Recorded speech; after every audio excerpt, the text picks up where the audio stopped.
They said I was the family failure, until the general recognized me. The director's secret, they said I failed. They had no idea what I became. The folding chair beneath me was uncomfortable. I had sat in worse. 14 months in a forward operating base in Eastern Europe, sleeping on cots that felt like concrete slabs, eating cold rations at 2 a.m. while running surveillance operations that didn't officially exist. A folding chair at my sister's promotion ceremony was practically a spa treatment, but nobody in that banquet hall knew that. To everyone seated around me, my mother, my aunts, my father's golf friends, my cousin Daria, who had made a point of posting my failures on Facebook 3 years ago, I was Lena Maxwell, the family disappointment, the one who never finished her master's degree, the one who wasted her undergraduate years and then vanished into some vague government job that paid, apparently, nothing impressive. The one who came home for holidays looking tired, saying little, deflecting every question with a quiet smile that my mother called evasive and my father called embarrassing. I picked up my water glass and took a slow sip. My sister Renata was about to be promoted to lieutenant colonel, and she deserved it genuinely.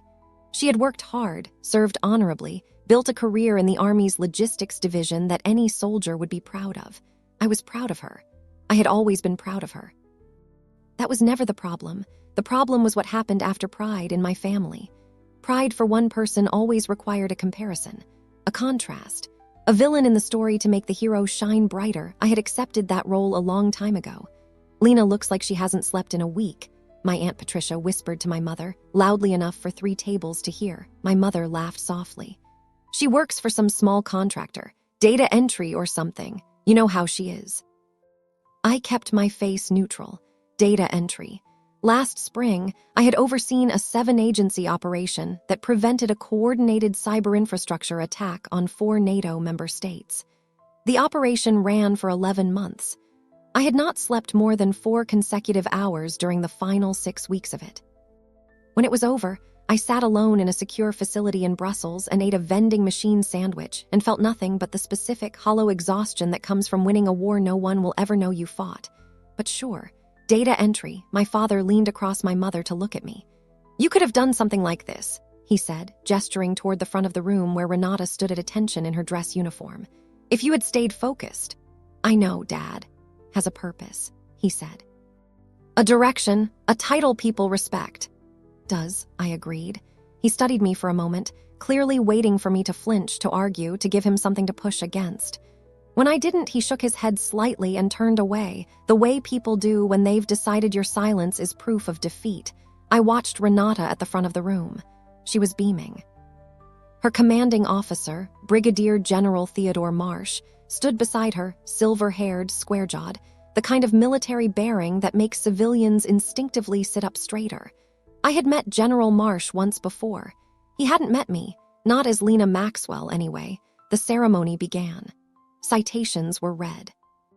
Renata's record was outlined in the warm, formal language of military commendation.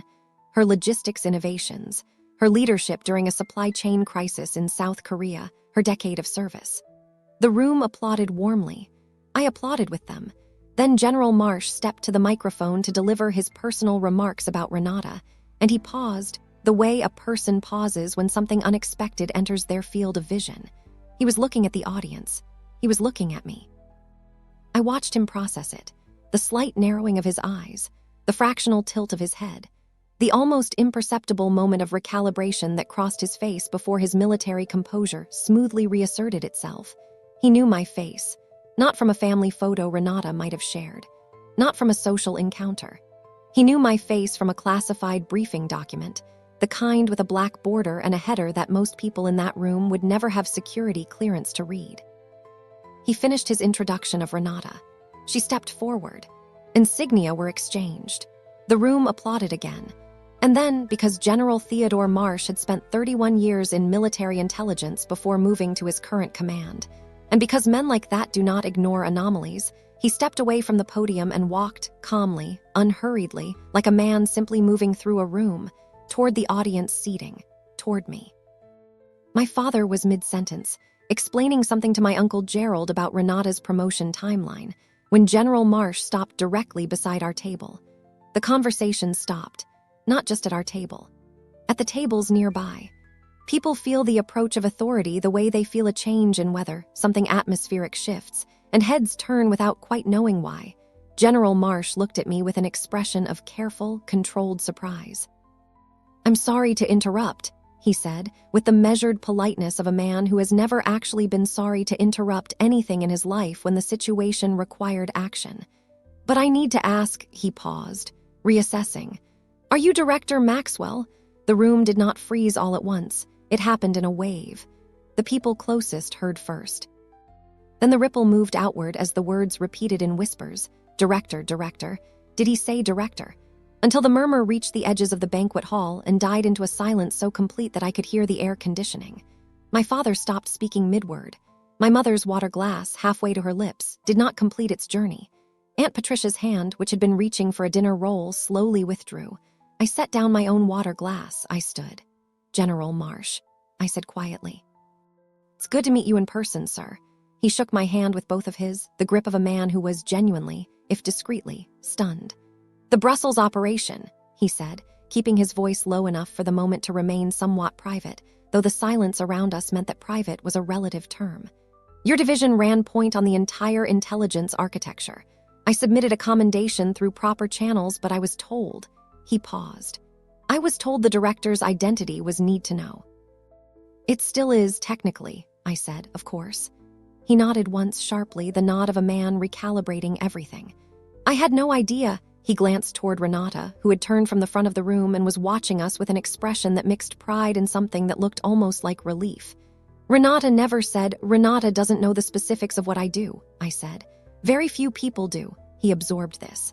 Then, quietly, with a kind of respect that had nothing performative about it, the respect of one professional to another, earned through results rather than rank insignia, he said, "The work your division did last spring protected an enormous number of people, Director.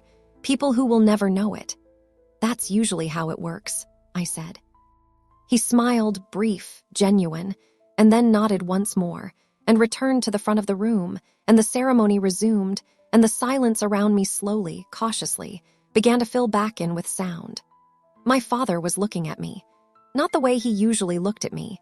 The appraising, disappointed look of a man measuring a gap between expectation and reality. He was looking at me the way people look at a landscape they thought they had memorized when they suddenly realize they have been reading the map wrong for years. "Lena," he said, "just my name." No question attached to it yet because he didn't know which question to ask first. I sat back down. I picked up my water glass. I took a sip. "Data entry," my mother said, almost to herself. She wasn't mocking. Her voice carried something more fragile than that, the dawning, uncomfortable recognition that a story she had told herself for a long time might not have been accurate. "It's a broad job description," I said. Aunt Patricia was staring at me with her dinner roll still untouched on her plate. My cousin Daria, the Facebook cousin, the public humiliation cousin, had her phone in her hand. But for once, she wasn't looking at the screen. She was looking at me. My father cleared his throat. "Director of what exactly?" I considered how to answer that. "A department," I said. "That doesn't have a name on any public-facing document." He was quiet for a long moment. "Brussels thing he mentioned," my father said carefully. Was that in the news? I don't remember anything about." "No," I said. "It wasn't in the news." "Because you stopped it." "Because we stopped it," I said. "Yes." Another silence, longer. My father reached up and touched his jaw, a gesture I recognized from childhood. The gesture he made when he was recalculating, when the numbers he had been certain about turned out to be wrong. "Why didn't you tell us?" my mother asked, and her voice was not angry. It was genuinely bewildered, the bewilderment of a woman who had built a particular narrative about her family, her daughters, her own understanding of success and failure, and had just discovered that narrative had a significant structural error. I thought about how to answer that honestly. "Because I couldn't," I said.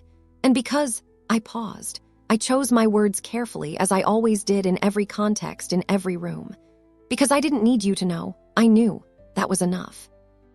Renata found me after the reception, near the coat check, while our family was still processing in various stages of stunned silence and urgent whispering. What had happened in the banquet hall? She hugged me first. Long and hard, the hug of a sibling who has absorbed something complicated and needs a moment before words. Then she pulled back and looked at me with her new lieutenant colonel's insignia catching the lobby light. "General Marsh," she said. "I know. I didn't plan that." Looked like he'd seen a ghost. "Looked like a professional," I said. "Which he is." She laughed quietly, a little unevenly. "Lena, director. It's just a title."